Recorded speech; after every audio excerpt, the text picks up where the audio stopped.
Okay, so we have Dr. Kenan Taylor here of drkenan.com.au. No, not .au, just Not, .com. just .com. Just .com. Okay. All right. So With the branches here. yeah, I've got one too.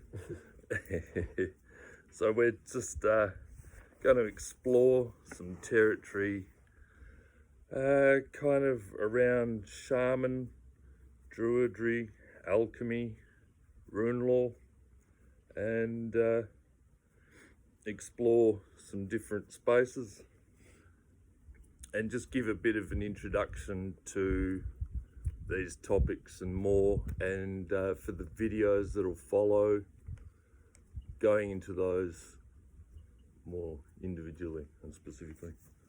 So I suppose the first question is, why druidry? Mainly my heritage, really. It's my background. I was born and bred in Britain. I had a sense when I was a kid, actually, of being a druid, which was really quite strong. I didn't sort of see that as being significant at the time, but I do in hindsight. I think there was something probably ancestral calling, and at that particular stage, that didn't really mature or come back into my awareness until my middle years, really, when I picked up on that thread, having pursued a sort of career elsewhere for many, many years, raised children, had family and all that sort of stuff. And I was looking for a place to take the future of my career, if you like. And it became important to me to look at my lineage and look at my ancestry and the things that were talking to me. Yeah. Okay. So, so you started out with your doctorate, and moved through that space to kind of find yourself interested in connecting with that druidry, the shaman, which led to exploring rune law, alchemy, and was it Jung that kind of sparked? Yeah, Jung was pivotal in a way, but the seeds were at university at places like Oxford, which were steeped in tradition anyway. So even though I was pursuing a medical career, there was that sort of strong sense of that background, because my medical training was very, in some ways, old-fashioned. It was about medicine as an art, about working with patients as individuals. And that's what drew me into Jung, as well as my own life changes and crises that I was going through. And what I found with Jung was the need also to it took me into more mental health work, because that was the background to much of what I was seeing as a doctor, and particularly with physical illness, specifically with physical illness. But that broadened over time to more psychiatric realms. But anyway, that led me into seeing that my own background was important in that, and that I needed to explore it. So Jung kind of opened the door for that. And he had an interest in alchemy, which was a significant feature in my own dreaming process. So that led me into exploration of things like the Arthurian myths, figures like Merlin, the mythic background of my own sort of lineage. And that then became the dominant feature, I suppose, in my work, and gradually over time made it sort of difficult for me to stay in formal medical practice. And so eventually I've sort of taken that and stepped more into a druid type of role, which I did through a druid organisation in Britain, through a correspondence process originally, and then knowing the order and knowing the chief of the order and working with them particularly from a more magical and shamanic dimension, which became really strong for me. And I had a property where had things like circles, and we built a sweat lodge, and we were in Australia working with the eclecticism of the spirituality here, and wondering what that meant for being in Australia as Anglo-Celtic people.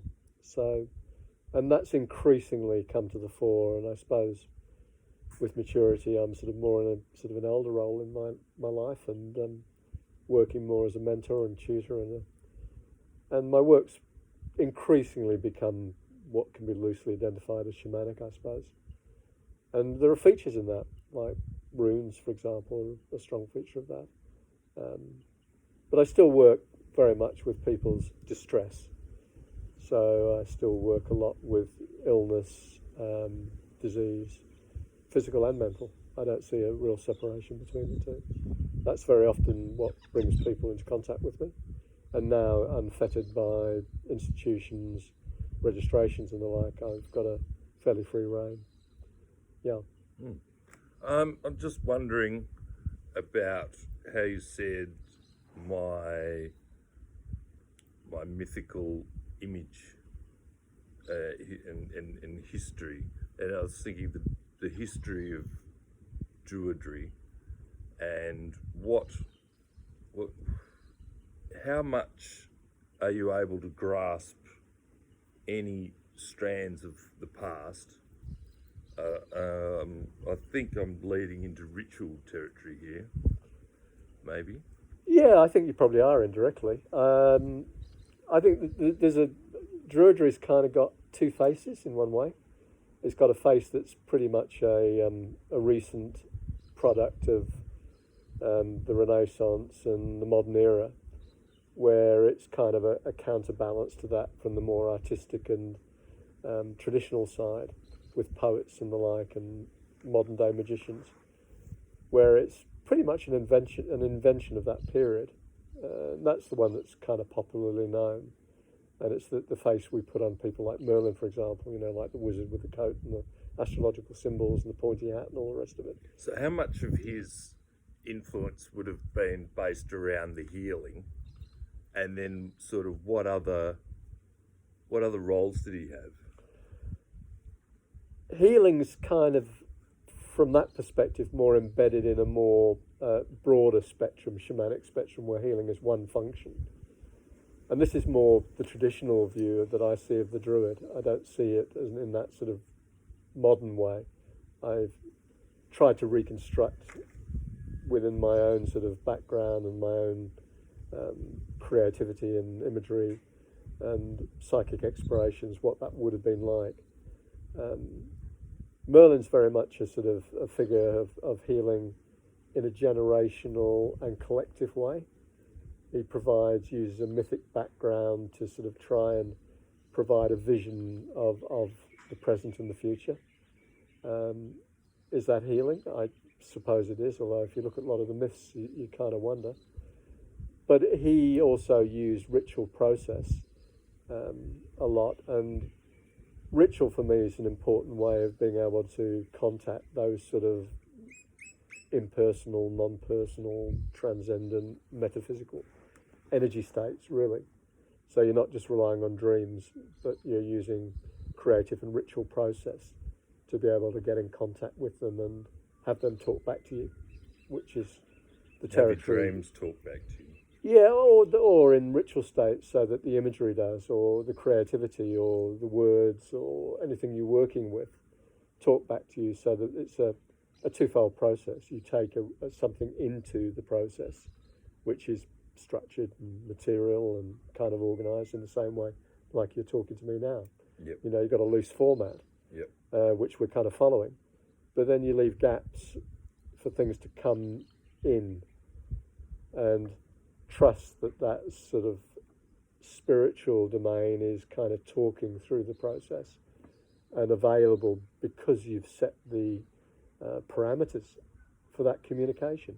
It's what in magical or druid language is called liminal, or which is like marginal boundary, where you move to a particular point and create a boundary and step into something and see what greets you, like we do, for example, in the sacred circle or the circle process. Yeah. Well, that sort of brings us into the present, where we've it's now Friday. On Monday, I've developed a stone circle here, and you've stepped into that space and performed its first ceremony, and we opened that together in a magical realm, and that has been open from Monday through to now, and we're just about to go and close that space. And I just wondered if you could just kind of give a basic outline for maybe what the purpose of opening that is, what the significance of the ritual is, and why we're doing that. Well, it's based in the work you've set up, really, in creating the circle in the first place. I mean, the effort of finding and sourcing stones and a suitable space that feels like it could be honoured and respected in a ritualistic way, and then bringing the stones in. And what we've done is sort of, and you've done specifically, is set those up in a quadrated way, meaning the four quarters, and then a stone in the centre. And this is a sort of a common pattern. I mean, it's a pattern I use, for example, with rune readings, so, and elsewhere. But the pattern is basically to honour the quarters, north, south, east and west, and the centre. But in so doing, it also makes a circle, and in the circle is something that we step into to touch the spaces or touch the places I was talking about a little earlier. And the opening ceremony was basically to contain the space, form the boundary in a practical way by walking it with a staff, which is a symbol of my office, if you like, and then using prayers and honouring of the quarters and prayers to the land. And what we did specifically on Monday was to leave it open, because you and I were going to spend this time together exploring the territory that is in this magnificent location that we're in the eastern wheat belt, and its potential future. So to do that, we sort of kind of opened it up so that we were freeing up not only our creative thinking and other approaches, but also just so that we would see things differently and maybe experience being here differently, and our conversations and dialogue would be fertile. And that's kind of where we're at now. And well, I'm at a bit of a dissolution phase at the moment, so it's a really bad time for me to be asking questions. But well, that's alchemy. I've had so much calcination over this period of 4 or 5 days. Yeah. Haven't I? Yeah. And it's just been remarkable, the amount of creative ideas that have sprung forth.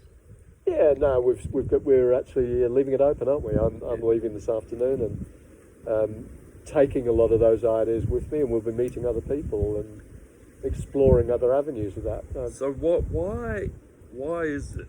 I mean, you brought up mental health, and that's kind of how we met, was in that space, and then it evolved into this, which is just remarkable for me. I mean, from where I was and to where I am now and what we're sharing. So what is it about the creativity that is so vital? Jung used to talk about creativity as being an instinct, and I think it's a useful way of looking at it, that we not only have the 4 instincts that we normally associate with the animals, like fighting and fleeing and the others. He talked about the creativity as an instinct in humanity, specifically, that we have that creative urge within us, and that we need to honour it and respect it and work with it in a practical and sometimes a dedicated way. And I certainly see it that way. I think it's, for me, one of the great sadnesses of modern medicine is it's lost its art, it's lost its creativity, and particularly in mental health, because it demands a creative process, which can sometimes be just through the use of words and dialogue. But the creative urge is fundamental to our existence and needs honouring and respecting. And not just at one step distant, like voyeuristically on a TV or on a DVD screen. It requires us to be practically involved in it, in the garden, in the way we raise our children, and along with ritual, because creativity and ritual often go hand in hand. Like if you're a painter or a writer, there's often a ritualized process that you work with to move into a creative space, because the creative space demands that sort of dialogue I've been talking about between you and the unknown. So for me, my rituals may be as simple as a coffee. Oh, yeah. Switching on the radio. In fact, that's really, really important, that in a way, we tend to make rituals, and that's a product of the revivalist Druidry, that it's become over-elaborate with rituals. Elaborate dress and different handshakes and funny signs and funny things you wear and nod, wink, wink, say no more type of approaches. Rituals are every day, in as much as our creativity is, and it's associated with ritual. We ritualize our day. In mental health, obsessive compulsive states are based on ritual. They're a ritual way of trying to organize disorder. That it permeates our life. So yeah, it's as simple as a coffee, going to the toilet, having a shower, flicking the light switch on. Flicking the light switch on. You got it. 8 for me. 8's the magic number. Yeah, 8's the magic number. Okay. Yeah.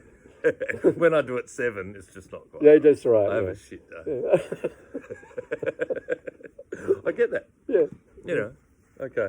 All right. So, I kind of, there's so much territory to explore. Yeah. And there's so many videos to do. And I kind of just wanted to get a little vibe of where, map just a bit of a path, whether it sort of hits jungle and we need to rip out the machetes and get our way through it. I don't know. And this is your space. And I really enjoy this opportunity to be part of that. And I really, there's so many other things to explore. Yeah. And I don't really want to delve into that territory right now. I think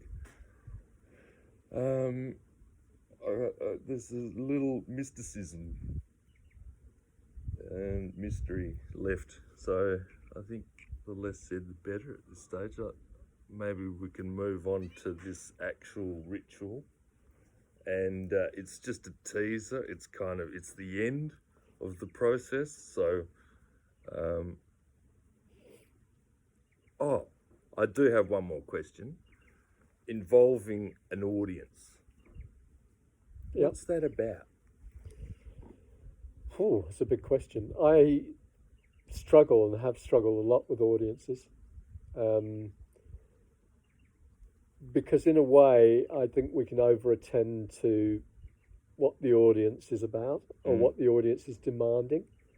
And I find that very difficult, so that, in my writing I often get criticised as being too journalistic, even narcissistic, just writing about my own views and things. But on the other hand, I think it's important that the audience is attracted to what goes on. They have a feeling that this resonates with them, or through and beyond the words, something clicks and they want to explore it further. So the audience is really varied. It's not a category, it's not a single identity, it's not a group of people, it's not a social class, it's not a gender, it's not an academic level. It's really a bit of all of them, of people who I think are open to wanting to inquire more deeply spiritually and not necessarily in formal structure. There's a small but growing percentage of the population are aware of that, particularly in the times we're in. People are realising the loss of that and the need to reconnect with it and the value of it. And that's really the audience, I think. Yeah. Oh. So, because we are kind of in a phase of crisis, or, we're quite sheltered here. There's still that imminent sort of threat out there. And there is a bit of a popularity and investigation around these sort of the psilocybin, the microdosing with LSD, the kind of and getting in touch with indigenous cultures and shamanism, and that's kind of becoming a popular thing. And so when it's the druid's nature to kind of keep a lid on it, what is it about the sharing? I think if you share in a way that's authentic, it's only really reaches the people who want to listen or are ready to listen. I think there'll be probably even like the way we're talking, a lot of people will go, yeah, you know, or dismiss it as mumbo jumbo or new age shit or, you know, whatever it might be. But I believe if we're more available, supposedly in our hearts, intuitively, call it what you will, but at some sort of level beyond the physical, then it's maybe this, or maybe something similar. And in a way, Druidry, for that reason, is a way rather than being a system. You know, it's a way of life rather than being an organised way of approaching it. You know, the way I do rituals, for example, with people, with an audience, is very much derived from my own experience. But I try and set that in a sort of mythic, traditional tone that I believe both resonates with where I've come from, but is very much in the present, looking to the future. As you say, we're in a time of big change. You know, the crisis of the world at the moment is, I think, compatible with that change. I think that change is part of it. You know, it's become a crisis because we do need to change. And I think a lot of people deep down realise that. It's not a question of putting a lid on it. And that's also one reason for not to put the lid on things like Druidry. But then again, beyond a certain point, you don't need to. I mean, it sorts itself out. Right. I'm just respectful of the boundaries. That sort of liminal space is important to me. Yeah, I guess I'm not quite sure, you know, what I'm trying to join the dots. Like, I'm creating my art pieces and then I want to share that. And I guess that's just some area that I'm exploring at the moment and I haven't quite understood. Well, you said dissolution. Yeah. Well. For the audience, dissolution is a phase in alchemy, which I'm sure we'll come to. Yeah? Mould me. Well, all right. All right. Go to the ritual. Okay.